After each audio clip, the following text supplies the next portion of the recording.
Olá, Brasil! Aqui quem fala é Marina Nogueira, do Não Conto Calorias. Antes de mais nada, gostaria de deixar claro que estamos em isolamento social, por isso estamos gravando à distância. Então, desde já, eu agradeço a audiência, mas peço desculpa pelo som. Eventualmente pode ser que um cachorro lata, que um interfone toque e que, enfim, o caminhão passe.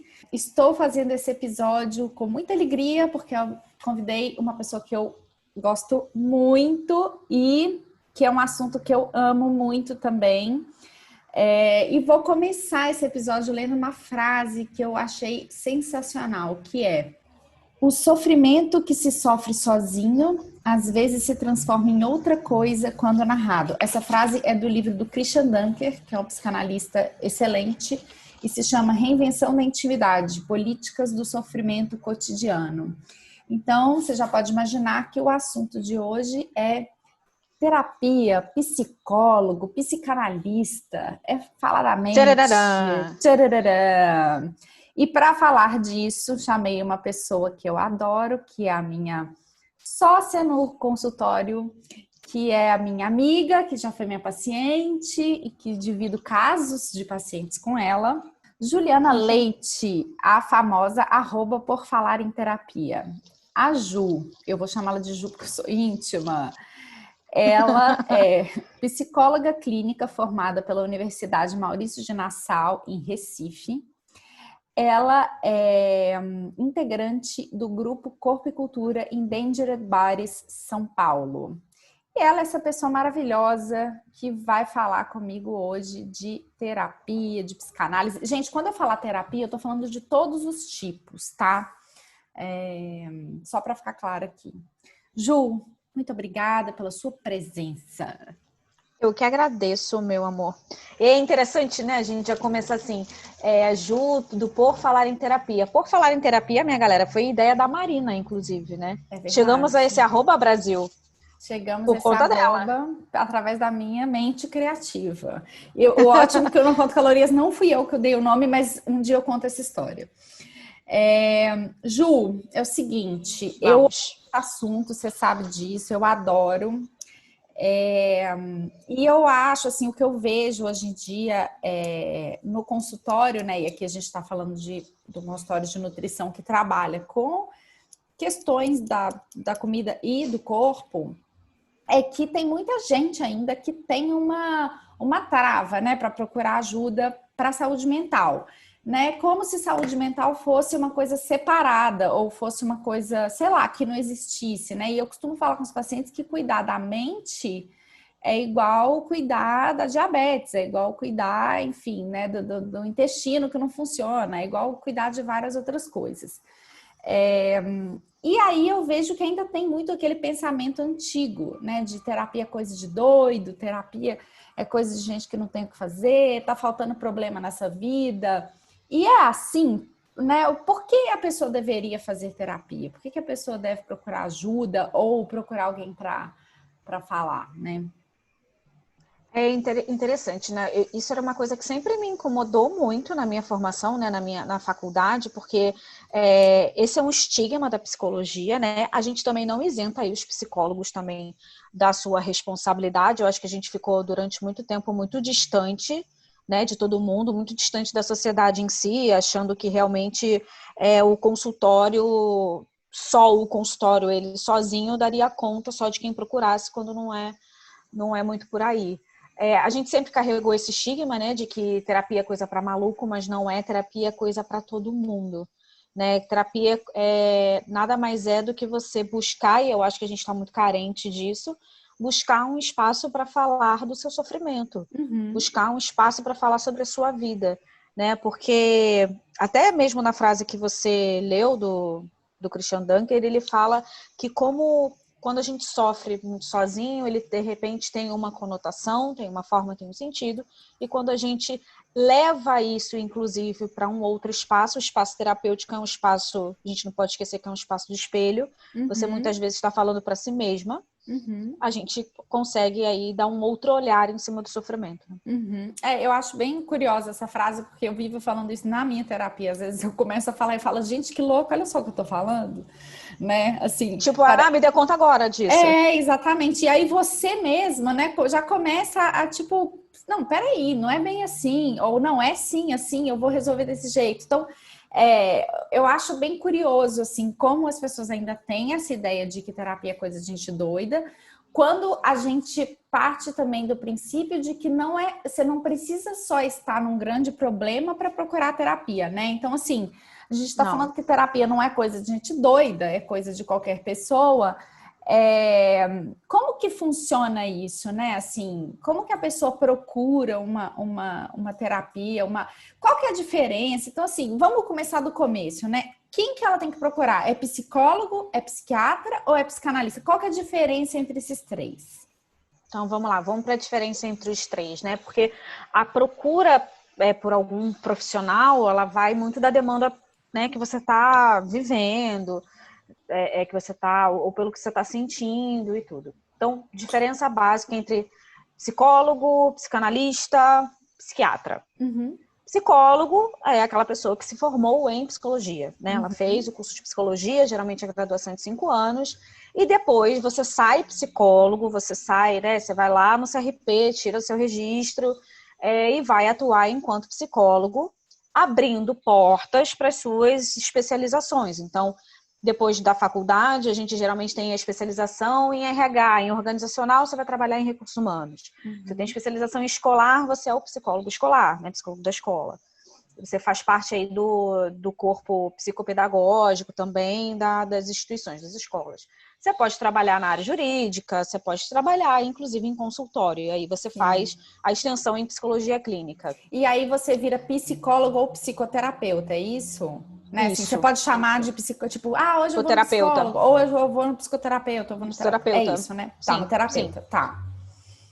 A psicanálise, e aí sim, você tem, além das especializações das áreas, você tem aí as especializações dentro das abordagens da psicologia, né? Você tem psicólogo especializado em terapia comportamental, cognitiva comportamental.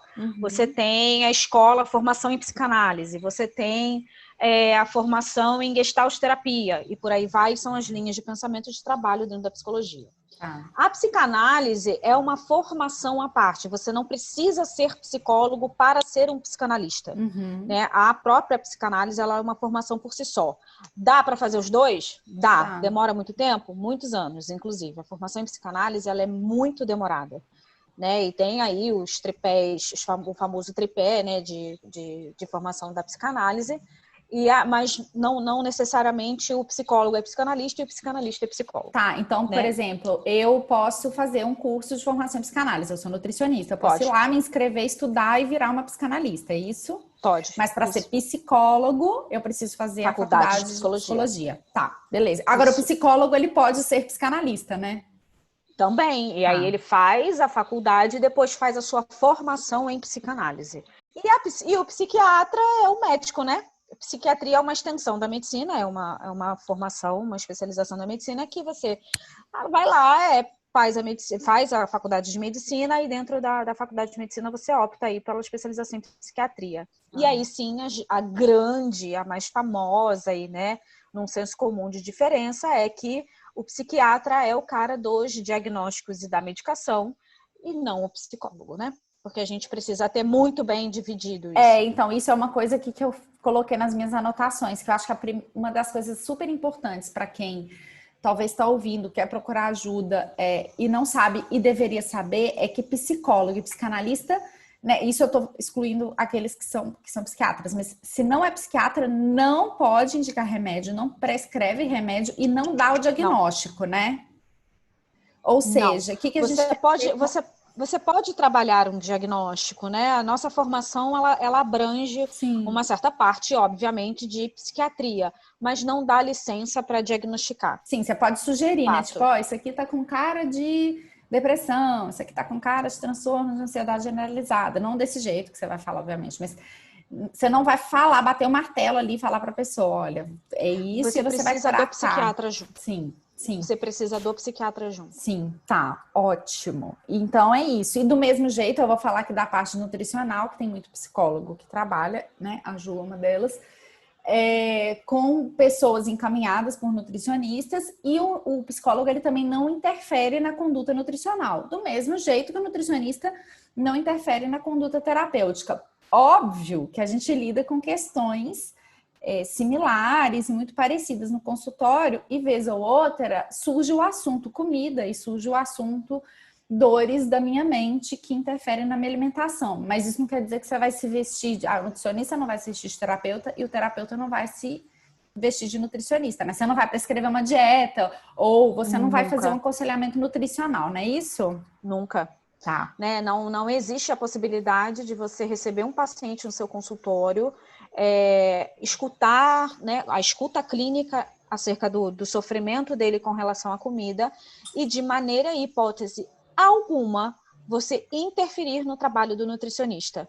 Um grande exemplo disso, né, Marina, é quando a gente trabalha dentro do comportamento alimentar, é quando a gente trabalha com fome e saciedade. Né? Na parte nutricional, fome e saciedade é só do nutricionista, eu não tenho bagagem, nem conhecimento para trabalhar isso, eu vou trabalhar isso num campo simbólico. Sim. O que é fome para essa paciente, o que é saciedade para essa paciente, o que são os desejos quando a gente fala de fome e o que são os limites quando a gente fala de saciedade. Perfeito. Aí a gente faz um trabalho bem encaixadinho. Se eu ficar nessa, me fala da sua fome, o que você comeu, o que você não comeu, como você comeu e como você não comeu, isso não é da minha área. Até porque é bem interessante isso que você está falando, que agora me veio à cabeça, no episódio que eu gravei com a Carol Costa, eu perguntei para ela se exercícios de mindful eating era qualquer nutricionista podia fazer. E aí ela me falou uma coisa bem curiosa, ela falou, olha, enfim, daí ela fez toda uma dissertação em cima disso, enquanto é importante você ter a própria prática para poder praticar no outro. E que assim, sim, você pode, né? O problema tem uma diferença entre poder e dever. E aí ela fala, a pessoa pode, a questão é o que você vai fazer com aquela informação, o que você vai fazer com aquilo ali. Então, às vezes, né, na meditação, por exemplo, a pessoa acessa coisas que podem ser gatilho, né? Essa palavra também na moda, mas é isso mesmo. E a mesma coisa na terapia. Então, às vezes, a terapeuta pode começar a perguntar coisas sobre a alimentação da pessoa, a pessoa fala... E desorganizar, inclusive. E falar agora o que eu faço com essa informação, né? Então, se você procurou uma psicóloga que interferiu na sua conduta nutricional, amigo, fuja para as montanhas ou para outro psicólogo. Ou fuja para o telefone do conselho. É verdade, isso aí é o melhor do mundo, melhor dos mundos. Agora, Ju, falando em prática clínica do terapeuta, uma vez uma paciente minha falou, uma leitora minha falou que ela foi na psicóloga, né, sei lá, se era psicanalista, foi na terapeuta. E aí que ela falou que estava lá queixando, que estava muito infeliz porque não conseguia perder peso e estava muito triste, enfim, queixas. E a psicóloga, sei lá, a terapeuta falou, mas também você não faz nada para emagrecer. É assim que se dá o processo terapêutico? Como que é? A pessoa chega na sala da terapeuta e fala, olá, meu nome é fulana, eu vim aqui... E aí, como que funciona? Tem conselho? Você vai direcionar a pessoa para as escolhas dela? Você vai falar, minha filha, toma vergonha nessa sua cara e vai emagrecer? Nunca, jamais. Acho isso de uma violência muito grande. Horrível. Né? Essa coisa, como você falou, da paciente chegou e se queixou sobre o processo dela, né, sobre emagrecer ou não emagrecer, ter dificuldade, ela está falando de um sofrimento dela, né? E a gente, não é que a gente vai pegar, e não é isso, a psicologia não é pegar paciente no colo. A gente faz, né, tem intervenções e frustrações que são muito fortes, realmente, que a gente precisa entrar nesse campo para o paciente entender o seu processo. Mas eu não acho que seja, não é a psicologia que eu acredito, quando a gente invalida e desvalida o sofrimento do outro. Né? Se o emagrecimento, né, emagrecer é algo que traz sofrimento para ela, então deixa eu ouvir o que essa paciente está dizendo, né? Essa é o grande X da escuta terapêutica, né? Até para a gente entender o sofrimento que tem por trás da fala, porque geralmente não é o emagrecimento que traz o sofrimento, que é o sofrimento está por trás disso tudo, né? É muito mais embaixo.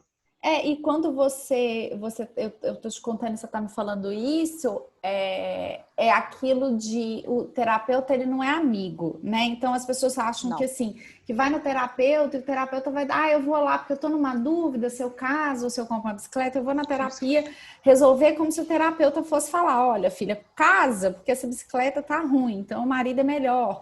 E não é isso, né? Porque o terapeuta, ele não. Isso que essa pessoa fez, provavelmente ela falou com base nos valores dela, né? Do tipo, para ela talvez seja muito fácil tomar uma vergonha na cara e ir lá emagrecer. Ela tá colocando a ideia dela em cima do sofrimento do paciente. E eu acho que isso simboliza muito o que não é para ser feito. Então, você não vai procurar terapia para achar uma solução. Não é milagre, né, Ju? E não é uma relação de Não. amizade, igual você liga para uma amiga para pedir conselho, que tudo bem também. Mas a terapia não é isso, né? E tem uma coisa que você falou, né, desse espaço. O espaço para se falar de um sofrimento, ele não tem espaço para lidar com julgamento.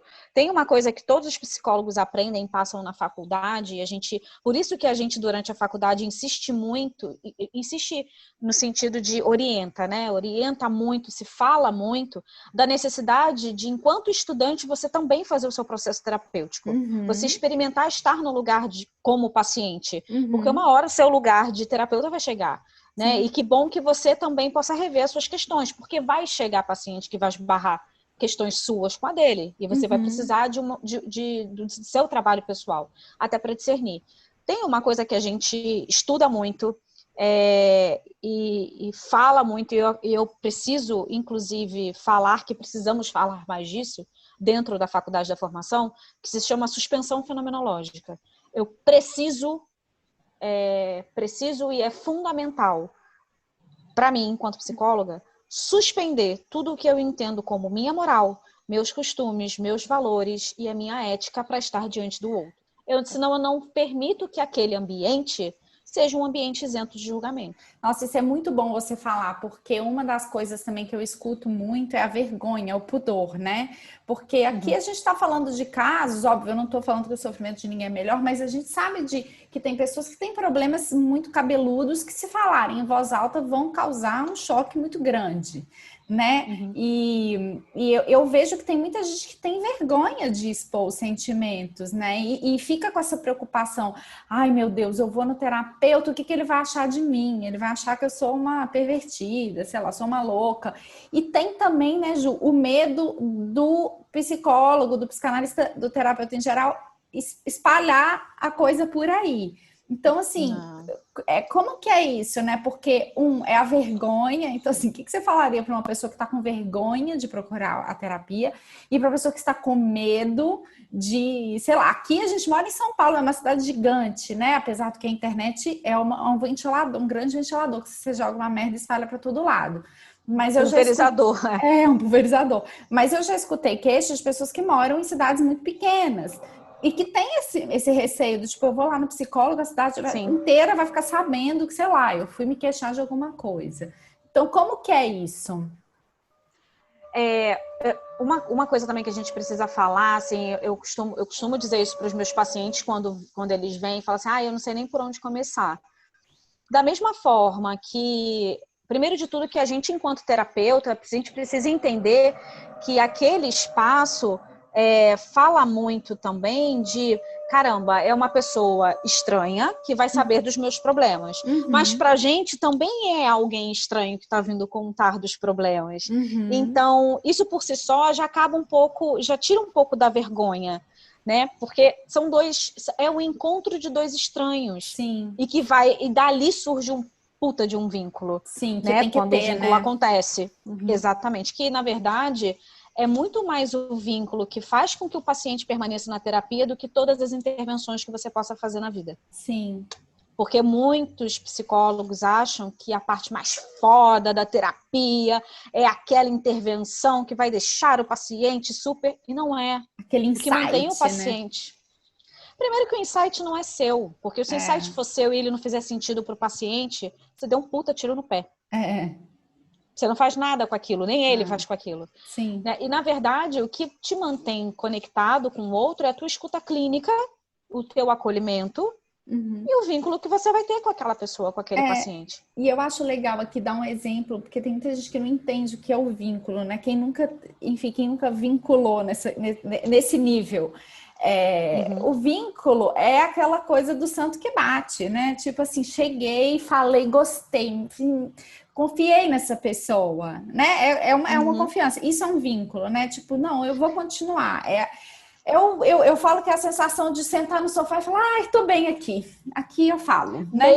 Mesmo que esse sofá te cutuque muito, porque Ah, esse sim, é o vínculo, sim, né? sim. O vínculo, ele não é porque você foi num profissional e você ouviu o que você queria. Isso não é Uhum, vínculo, isso não é terapia, né? Isso não é uhum, psicólogo. uhum. Vínculo é você se sentir acolhido mesmo quando você é cutucado. Tá. Vínculo é você ter o entendimento e a clareza de que ali você pode falar de todas as suas dores, por mais Uhum, cabeludas, né? Por mais cabeludas que elas sejam, por maiores que elas sejam, e você ter plena confiança de que o que se fala naquele espaço, o que acontece em Vegas, fica em Vegas, baby. tá, Né? O tá, que acontece naquele espaço, fica naquele espaço. tá. Então é isso. Existe um sigilo, né, ético, né? Que é isso, que a pessoa que tá com medo de ir porque por causa da fofoca, ela pode ficar despreocupada porque existe o sigilo, né? Sim. E aí, então, a pessoa, né, que provavelmente está ouvindo e está falando, tá, entendi. Então, eu vou procurar o psicólogo, beleza, eu vou chegar lá, eu vou poder contar a maior das minhas vergonhas, porque existe essa suspensão, qual é o nome? Fenomenológica. Fenomenológica, e existe o sigilo profissional, né, que é uma questão ética. E aí ela vai lá falar, lá, despejar o caminhão de reclamação que ela tem. Daí a pessoa vai lá e tá bom, vocês me convenceram de que eu vou procurar terapia. Como que funciona? Porque ela vai ficar louca. Se ela começar a olhar na internet, ela vai ver que tem todos os tipos de linha, todos os tipos, tudo, né? Então, assim, vamos falar do mais simples. Se ela procura um psicólogo, sei lá, Gestalt, humanista, cognitivo comportamental, não interessa. Ou se ela vai para psicanálise, dentro da psicanálise tem o lacaniano, tem o freudiano, tem o junguiano, tem um monte de gente falando sobre um monte de coisa. Uhum. Mas, de maneira geral, como que ela acha, né? Como que escolher uma linha? Existe isso? A abordagem não importa. A abordagem não vai importar. O que vai importar é o santo cruzar, é o santo bater. É você se sentir bem naquele ambiente. Então, é muito mais pelo vínculo e pelo primeiro contato Uhum. do que a abordagem. A abordagem não vai importar nesse momento, né? A abordagem importa mais para quem já tem uma... Quer dizer, importa nesse sentido de você se sentir confortável, né? Sim. Tem gente que não se sente... Tem gente que não se sente confortável com um analista lacaniano, mas tem gente que se sente super confortável com o winnicottiano. Talvez conversar com pessoas que já têm experiências, né, assim, Também ajuda e muito. entender como é que é, né? Então, acho que conversar com quem já faz também é um jeito É legal, um né? caminho, para você conhecer e se isso te faz se sentir mais confortável para buscar alguma coisa, ok. Sem a gente esquecer que mesmo que a gente converse com muitas pessoas, né, com alguns amigos e tal, a terapia é uma coisa muito individualizada. Você Uhum. pode, inclusive, ir no mesmo terapeuta e a sua terapia ser muito diferente dos seus amigos, né? E acontece.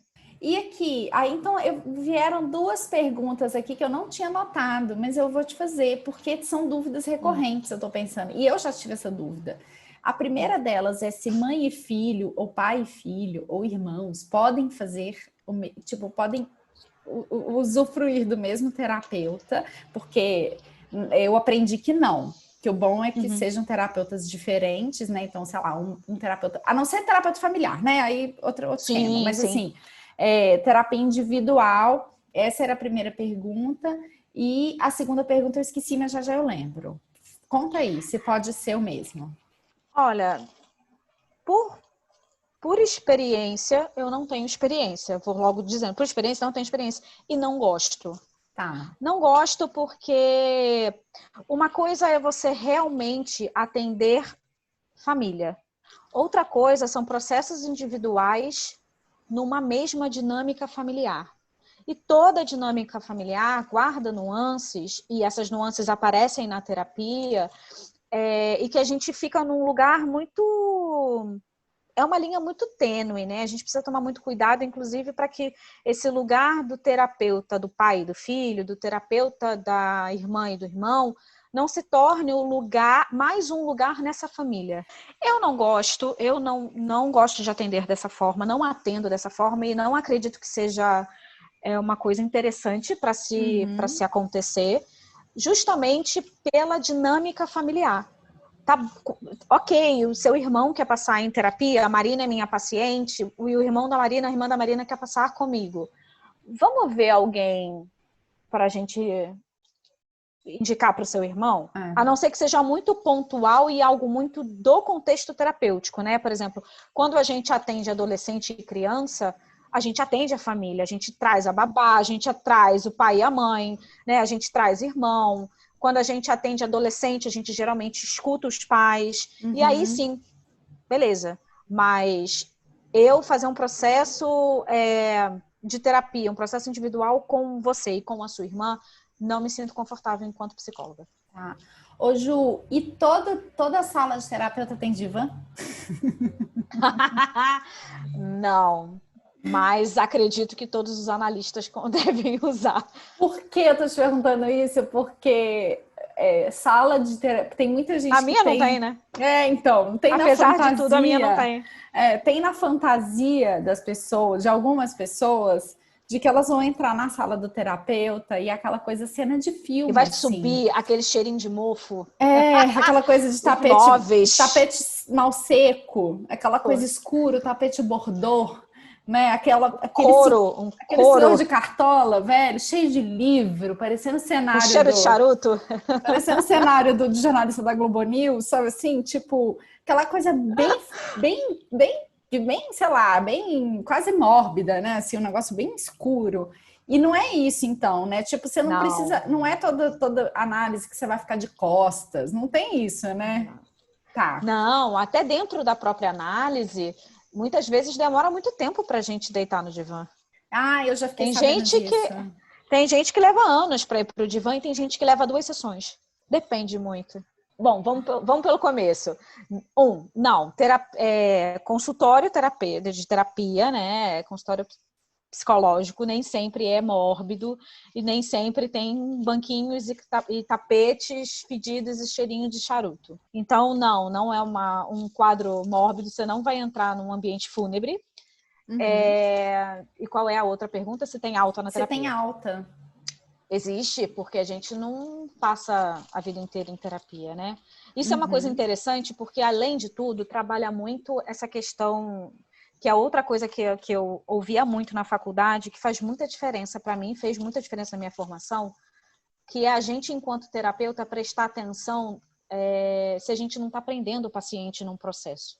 Né? O paciente, o processo terapêutico, o processo de análise, ele é um processo de autonomia. Então, esse paciente não é para ficar realmente a vida inteira na terapia. Né? Tem terapeuta que dá aula, o paciente fala assim, não quero, eu quero ficar.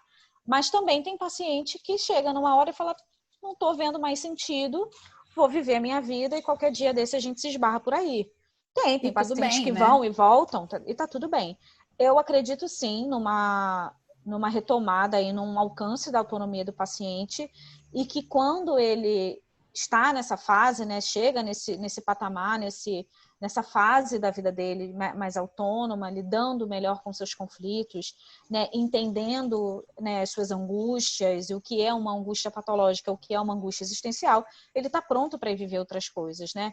Não dá também para a gente esperar que o paciente encontre problema e problematize tudo para que leve para a terapia. Sim, e que a terapia também não é milagrosa e nem é uma muleta, né? Tipo, tudo que você tem, você vai lá correr, chorar pro terapeuta. Não é isso, né? A ideia não é essa. A ideia é você construir as suas próprias soluções, vamos dizer assim, né? Tipo... lidar com as coisas da vida mesmo. Tá. Ô Ju, e antes de terminar, você falou disso de alta, enfim... Então, assim, quer dizer que eu posso... A gente usa esse termo, mas eu imagino que ele seja errado. Mas a pessoa pode se dar alta, né? Tipo assim, cansei disso aqui, eu vou tentar a vida sem terapia. A pessoa ela pode abandonar o processo. Ela pode abandonar, né? Ela pode sair do processo a hora que ela quiser, né? Terapia, isso é muito importante da gente frisar, né? Pessoal, terapia não é prisão, né? Se você já encontra, tem duas visões, né? Se você olha para o seu momento terapêutico e você vê uma prisão, ou você olha no momento de terapia como um bate-papo num boteco, alguma coisa está errada. Né? Esse processo já não vai funcionar para você. Seu psicólogo não é santo e seu psicólogo não é agente penitenciário. Né? Se em algum momento isso se esbarrar, está na hora de trocar ou está na hora de você viver outras histórias da sua vida e quem sabe voltar para a terapia ou trocar de terapeuta. Né? Isso é muito importante, porque senão a gente fica com a impressão de que terapeuta é amigo ou o terapeuta é aquele masoquista que fica lá esperando você passar para dar uma chibatada. Chicote. Não, e não é.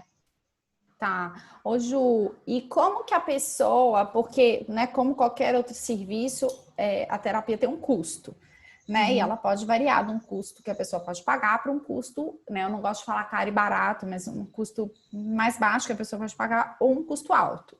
Agora, partindo do princípio de que essa pessoa, ela realmente ela não consegue pagar uma terapia, né? Assim, de fato, valor custear, médio, né?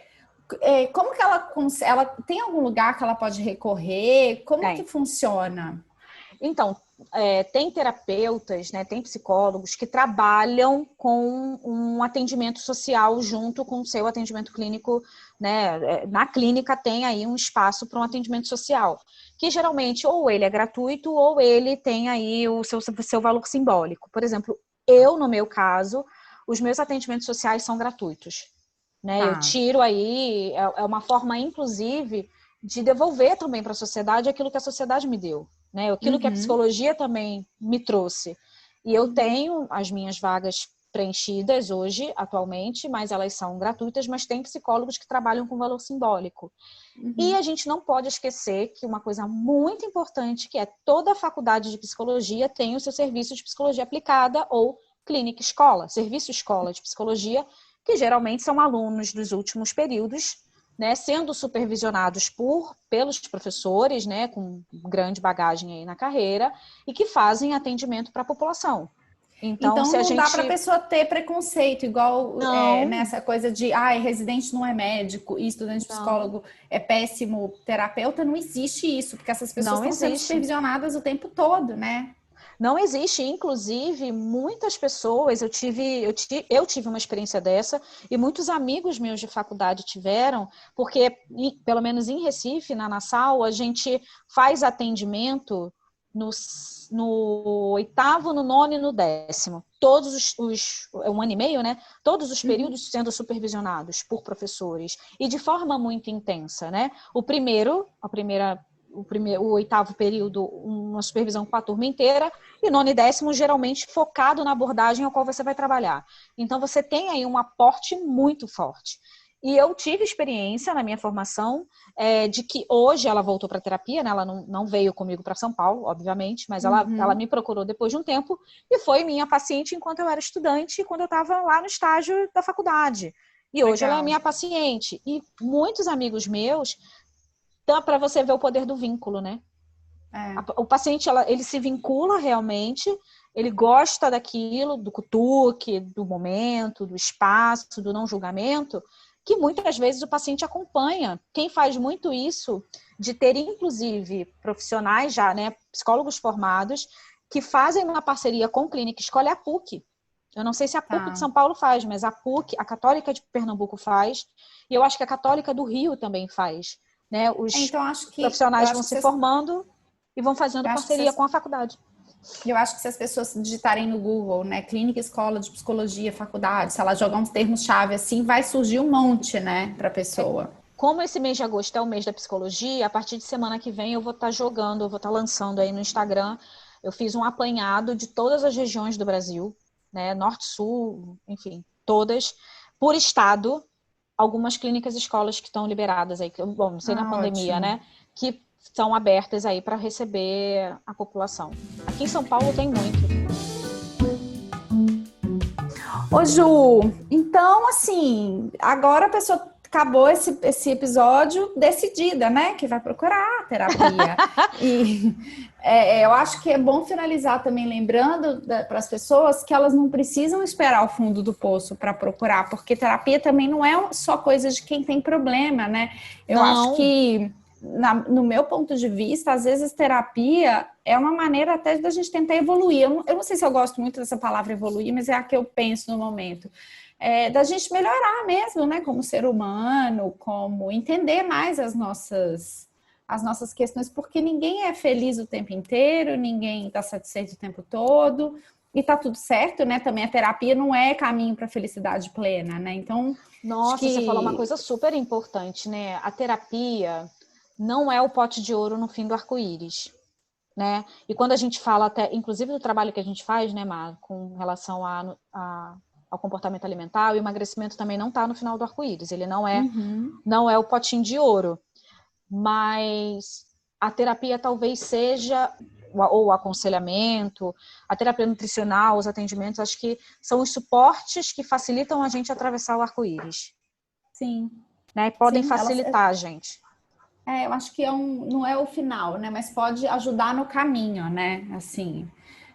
então, acho que isso também é um recado bem legal, que você não precisa estar numa angústia profunda para procurar ajuda ou a procurar terapia. Você tem que estar a fim de se ouvir e compartilhar enfim, e pensar sobre as suas questões, né? Eu acho filosofia, psicologia, psicanálise é uma coisa no final muito filosófica, assim, sim, sabe? Sim, tem total ligação. Essa é minha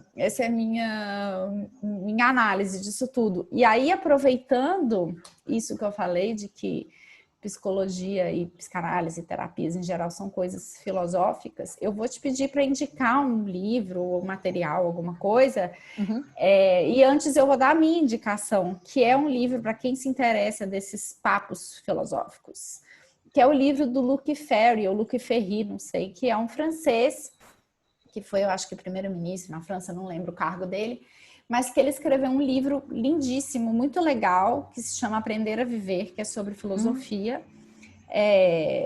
Eu já li esse livro acho que 2 vezes, estou na segunda que eu paro e volto, e é um livro que eu acho que para quem se interessa um pouco sobre questões da vida, para onde vou, o que eu sou, como a filosofia pode ser útil, eu acho que é um bom livro, que é o Luc Ferry, Aprender a Viver. E você, o que você recomenda?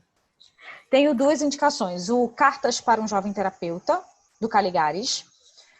E não posso deixar de falar, para quem gosta muito de filosofia, sociologia, sociedade, processos, leia A Vida Líquida, do Bauman, que eu acho que eu não posso... Todo lugar que eu vou falo dele, né? Gente, se eu pudesse tomar um café com esse homem, eu tomaria. Isso que eu ia te perguntar. Com quem você tomaria um café, um vinho, minha amiga, chopp? Olha, eu acho que eu me embebedaria fácil com o Bauman. Como ele é polonês, sociólogo, e os assuntos são bem densos, eu não tomaria um café, porque cafeína não ia cair bem, mas um vinho eu super tomaria com ele. Porque esse cara, ele faleceu já com 90 e poucos anos, e ele é de uma lucidez, e eu acho que a escrita dele é igual à escrita do Freud, é atemporal. Aliás, Freud é uma outra coisa muito boa para se ler, né? Mal-estar na civilização aí também é uma excelente dica. Ótimo. Então, Cartas para um Jovem Terapeuta, do Caligares, Vida Líquida, do Bauman, e Mal-estar na Sociedade? Mal-estar na civilização. Na civilização. De papai Freud. Freud, o pai da psicanálise. E o meu, Luc Ferry, Aprender a Viver. Agora, você falou que você tomaria um vinho com o Bauman. Eu, no momento... Quem que você tomaria? No momento, eu tô tomando alguma coisa com a Michelle Obama, porque eu estou viciada naquela mulher. Eu tô em dúvida se eu quero ser amiga dela mesmo, porque se eu for amiga dela, eu não posso ter um crush no Obama. Né? Então, amiga, aí já ia ficar pesado. Aliás, então, eu tenho crush nele. Então. Eu também, mas como eu também quero ser amiga dela, eu acho que eu vou querer ser só amiga dele. Dele? E amiga dela. Dos dois. Tá. Estou viciada. Então, no momento, eu estou tomando um chopp, um vinho. Qualquer coisa que Michelle me oferecer lá na casa dela, eu tomo. O livro dela é sensacional também, né? E o podcast dela tá muito bom. E o podcast dela tem um episódio sobre saúde da mulher, que é uma coisa enlouquecedora. E Ju, tem alguém na internet que você acha que é legal de seguir? Algum arroba aí nos Instagrams da vida? Nossa, Mar, tem o meu.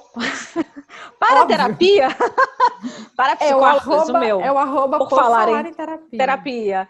Ó, o jabá, momento jabá. Cara, Claro. eu gosto muito de te seguir, então eu também, e você sabe disso, o seu perfil é um perfil que eu indico muito para os meus pacientes, inclusive os pacientes que a gente tem em comum, seguirem. Tem alguns outros, o do Christian Dunker também é um perfil muito legal para seguir. Tem umas pessoas que na quarentena vieram mais para a internet, né? Uhum. Eu curto muito o Christian Dunker, eu curto muito a Marcia Tiburi, né, que é uma filósofa também, está morando na França, mas eu gosto bastante. E tenho feito alguns cursos dela que também são bem legais. Então, são pessoas assim que eu curto curtir, assim, que eu curto dar uma zapiada. Tá, eu tô gostando muito da Vera Iaconelli também, que inclusive também, te mandei um post dela lendo umas coisas assim. Inveja do que ela está lendo, né? Que é do tempo que ela tem para ler, né, minha amiga? Essa é a minha inveja. Também. Bem, Ju, então o seu arroba é por falar em terapia. Para falar com você é lá. Uhum. Queria te agradecer, vou te chamar várias vezes para a gente falar de várias coisas ainda. Foi muito bom gravar com você. Enfim, eu amei gente, também, adoro. A Ju tá aí, ela mora em São Paulo, mas tem atendimento online, né, psicólogo, no momento de pandemia os nutricionistas também estão podendo, mas psicólogo sempre pôde, né, e sempre poderá, provavelmente. Tá liberado. Então, vai lá no Por Falar em Terapia, dar uma olhada e torcer para que um dia... ela não, né? Porque ela não pode tomar o vinho com o Bauman, porque ele já morreu. Mas torçam para que um dia Michelle Obama me convide, que eu chamo a Ju para ir comigo. Já me coloca nisso aí também. É isso aí, dona Ju. Muito obrigada. Obrigada a você, meu amor. Até a próxima. Até a próxima. Beijo, gente. Obrigada.